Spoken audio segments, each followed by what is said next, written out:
Hi there, my name is Ron Rogers, and now we're getting to the point of welcome to the life of an airline pilot. Wait, not so fast. A lot of things happened with my career here, let me tell you.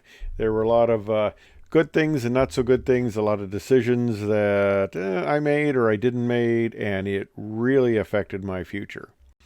Okay, so I'm out at Denver. I'm going through training. Now, like I said, I was the bottom guy on my class due to age, so I ended up getting a 737 to Cleveland. Yes, pretty exciting, but they wanted to make sure that you got a engineer certificate of some sort because the 737 did not need an engineer. No, that's a whole other story. Didn't need an engineer, and there was no such thing as a flight engineer certificate, so you needed some flight engineer certificate. So I got it on the 27. I love the 27. I've got 11 years on it. This picture of me, captain. Now you're gonna go on the 27. Now you're gonna go. Oh, that's AI. That's fake. I can tell because there's no fuel truck. There's no baggage carts. There's no jetway. I can actually see the airplane. Well, this was a very rare event where I went down to somewhere in Louisiana and we picked up the 727 freshly out of paint. So it's out there on the ramp, and we used the APU to start it, which was a nice thing about the, of course, the 727 and these aircraft. And then we brought it back. But I'm digressing here. Okay, I go through engineer school, and that was really cool, and I talk about that in some of the other videos because I had a fun time with that. But I am now a flight engineer, or I get my ticket on the panel of the 727. But now I go through school to be a 737 engineer, and this was a real political position, let me tell you, because ALPA was trying to maintain the three-man cockpit. You know, we were going to two-man cockpit. If you design an aircraft for two people, not man necessarily, but if you design the aircraft for two people, it can be flown with two people, and they were feather bedding, essentially, putting this extra person on it. And it wasn't a good way to start in the airlines at all, especially since most of my flying had either been as an instructor or single pilot. So now I'm a crew member, and it's kind of a different world. So here is the advanced 737-200 cockpit, and you're going, yeah, that's really amazing. Okay, well, what did the engineer do? Well, this was back before ACARS, where everything was automatically reported. We had actually had to make radio calls through a service called AirRink, a radio service. We had to report off, out, off, on and in times and fuel and stuff like that. And it was all done over radio. So yeah, well, it was an extra duty.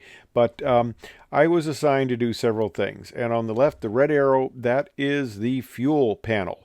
On the right side is the pressurization main panel and then the pressurization control. Now you're going once in red, once in yellow. Well, the reason the one's in red because the captains tended to be very particular about the fuel panel. And this is the job I was assigned. I came to be an airline pilot. This is what they trained me to do, and I get in the cockpit. Half of the captains didn't think you were necessary, and really you weren't. Okay, but half the captains didn't think you were necessary, didn't want you there, didn't want you touching the fuel panel. So when I started to reach my hand in front of the face of the captain, which is basically what you had to do from that wonderful jump seat sitting in the center on the 737, and I got checked out my IOE by a guy who had been on the airplane 11 years, and I'm going, how the heck could you tolerate this for 11 years? But anyway, you'd start to reach around the head of the captain, and half the time you'd slap your wrist and tell you, don't worry about that. And one of the things you did was when you got in there first, you went through and you set up everything on the overhead panel. And of course, you could tell usually pretty early what the captain thought about your position because he would go through and check everything himself. So it was like, yeah, okay. They didn't do that on the second officer's panel back on the 27, but on the 37, you could check it and he'd go through too. So that kind of gave you the indication that, he doesn't really think you're necessary here. And if he would smack you on the wrist, that kind of stay away from that panel. So you had to readjust your flows, the stuff you're supposed to do. I mean, it wasn't a good feeling because if you tried to do the jobs that they assign you, and I go, hey, this is what they told me to do. Give me a break. But we had people on the 737. In fact, I knew guys who retired off of it because they They didn't want to go to the advanced aircraft like the DC-10. If you can't stand automation, don't bid the DC-10, and don't even talk about the 6757 because those are way advanced, okay? The co-pilot tend to be a little more sympathetic, and he would let you kind of mess with those panels, but didn't always appreciate it either. Well, okay. As I mentioned, I got furloughed out of the training center, and I was pretty friendly with one of the secretaries. I like to talk. You may not realize that, but I like to talk and I like to engage in people, although this is kind of a one-way conversation, which doesn't work quite as well. And I know you may be throwing things at the screen. I can't tell that you're doing that, but whatever. Okay, it's kind of one way, but I like engaging in actually two-way conversations with people. It's kind of fun. It can be. So I got to know the secretary, and they kicked me out of the training center the day before I was to graduate and said, "Gone, you're furloughed." So I went back to my hometown, Iowa City, and I go, "Well, do I apply for unemployment?" Yeah, that was just terrible wages. Do I try to be an engineer somewhere, electrical engineer? Yeah, well, I had been kind of late in the process because usually your senior year in college, that's when you do that. Or do I, go back to school and get my master's degree? So I'm mulling all this over, and I call back to Denver to try to, I needed to check something with pay, and the one secretary says, "Hey, I can't say anything, but what's a good number for you? Give me a phone number. Something's going on here." And what had actually happened was my class had gone through, and then another class had come. 'Cause it takes only 4 weeks to run you through. So the class below me, junior to me, supposedly, had graduated, and they went to the line. They weren't furloughed. I was senior, and I was furloughed. Well, they made the argument that you hadn't graduated from training yet, so you weren't on the line, so your seniority didn't matter. But they argue back and forth. And then she calls me up and says, "Hey, get your stuff, come back. You're going to go to work." And I came back. I was assigned to Cleveland, so I go to Cleveland. I get all my books and stuff, and okay, this is good. And 6 months later, I actually did get furloughed, but then they had this leave of absence agreement, and I stayed on all of 17 days short of a year. I went on a furlough of 1,692 days, 4.5 years, with 17 days of probation to conclude there. And of course, I'm coming back, and we're walking right into a strike. So this is not a good time. But the other interesting thing was, I go to Cleveland. And I show up there and I say, "Yes, sir, I am a 737 engineer." And they look at me and says, "No, you're not." And I go, "What?" And he says, "No, no, no, no, no. Get out your 727 books. We don't need any 37 engineers. We'll put you on the 727." So I had to kind of remember all the stuff I had forgotten. That actually lasted for 6 months until I kept getting pushed back. And then I became a 737 engineer again. So I had to remember all that stuff. Now, in the process, I was, this is one of these airline jobs. I mean, I am making money left and right. It is just unbelievable the wealth I am accruing. I made $600 a month for the first 6 months. And then after that, it went to $1,100 a month. And you're going, "Man, what were you doing with all that extra money? Were you buying Mercedes and huge properties and stuff?" No, we rented a house. We were, it was kind of the best I could do for the price. I had to shut the heat off at night. It was electric heat, and it still was like $160 a month during the winter. And I worked at the reserves part-time, and I made more money there just to kind of keep afloat. Because you were at poverty wages. In fact, I would have qualified, my family would have qualified for food stamps. Yeah, might as well work at McDonald's. Would have qualified for food stamps, but I was a little too proud to do that. Okay, well, I get the letter finally, and it's, you're out the door. We don't need you anymore, due to the fuel. It's not our fault. Now, one of the things that had happened was, what am I going to do now? Okay, I had a little more time to look at this, and I was in the reserve unit. They were going to change over to C-130s, and at first I thought, okay, that's good. That's going to be okay, but they were bringing in, I had no C-130 time, zero. They're going to do a local checkout. Okay, they're not even going to send me to Little Rock at the time. They're just going to do it locally. Okay, and then the other thing is they're bringing in person after person with 4,000 or 5,000 hours of C-130 time. And I'm thinking, they don't really need me with zero time just because I'm kind of a legacy. And I figured they're going to kick me out. So I started looking around. Now, they had told me that you're only going to be furloughed a year. This is only going to be short term, only furloughed a year. Now, I didn't go back into the Air Force, and that would have been an interesting thing to do. I'd had a lot better pay, all sorts of stuff, been a lot more good because the pay I got civilian setup wasn't that good at all. So, but I figured I'm going to be recalled soon. Well, that 1 year, they had the controller strike that lengthened it. They got rid of the third seat on the 737 that lengthened my furlough by another year and a half roughly. And then they had the age 60 people who couldn't be captain anymore but could still fly as engineer. They came back. So my job, a guy who should have had enough money to retire, had been an airline pilot for his whole life. He was keeping me out of, coming back from furlough because, he wanted to still fly as engineer. And they called him, they didn't have a good name for him. Probably shouldn't say that on YouTube. Might get in trouble with some censors because they have very interesting algorithms. But anyway, I interviewed with Cessna Flight Test, and it was a flying job. So that was kind of cool. I also interviewed with Honeywell in Phoenix, and that was a much better job. It was not a flying job, but they're working on making drones out of T-38s, which I'm not sure if that ever developed. But because of my stability and control background in electrical engineering, I would have fit in there. But the funny thing was, Cessna offered me a job, and I had been on a trip, and the co-pilot turns to me and says, well, good luck being furloughed, because I tried to get a job, and they know you're an airline pilot, and they know you're coming back, and nobody wanted to hire me. Oh, great. I said, I finally had to tell them I was a recovering alcoholic, and I just needed a break, and then they hired me. So I'm scared to death. So when Cessna offered me a really kind of a lowball offer, I took it. I just jumped on it, instead of saying, well, let me think about it. I take it, yeah, really great negotiating skills there. Well, the other guy in Phoenix offered me a job at quite a bit more. But the interesting thing was the guy in Phoenix had previously worked for the head of personnel in Wichita at Cessna, and the guy in Cessna called him up and said, because I was thinking of saying, oh, forget it, Cessna, I'll take this job. He calls him up and says, I got him. Because he knew he'd gotten a good deal at that price. So he says, nah, he's mine. Stay away. So the guy actually told me, he says, well, I have to rescind the thing because my boss called me, and former boss even. But okay, well, it was fun. I go to Cessna. I get checked out on a lot of aircraft.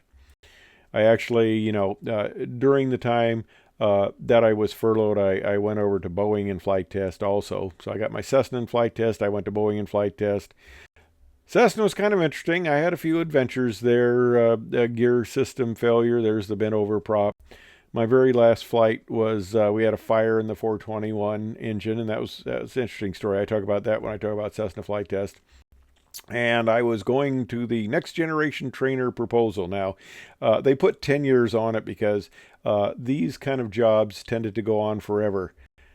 And look at that sophisticated design. Now you're saying, wait a minute, that looks an awful lot like a T-37. And you're right. It looks an incredible amount like a T-37. And if you want to, impress everybody with your innovation, don't have an airplane that looks the same as the one you're trying to replace.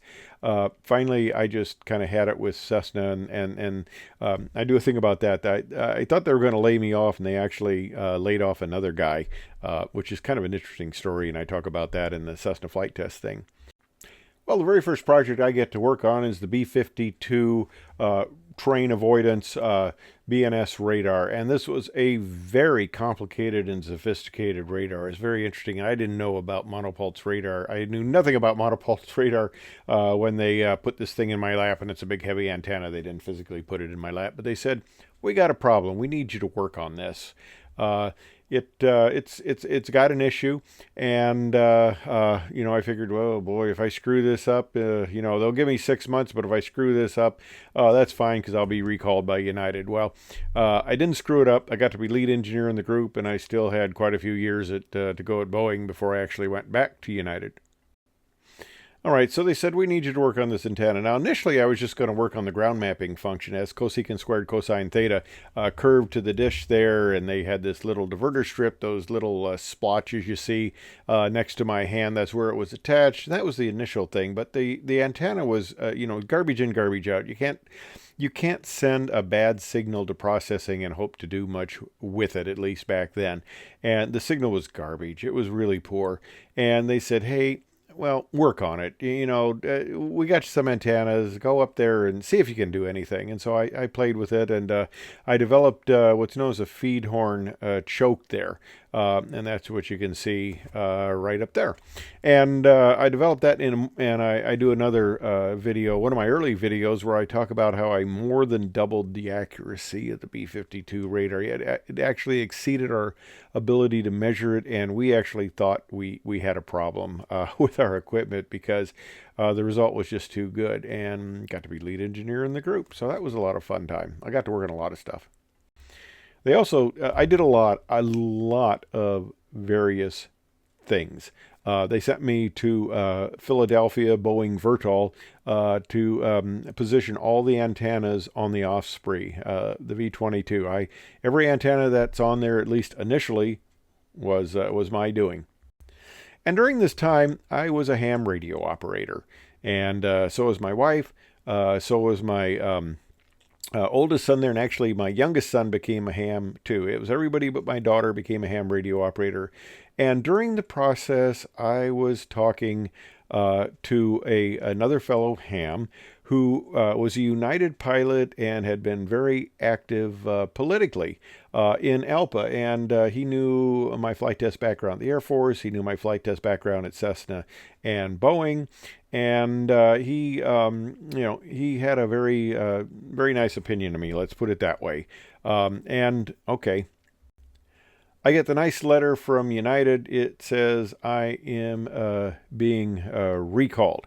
So hey, that's fun. I am ready to go back.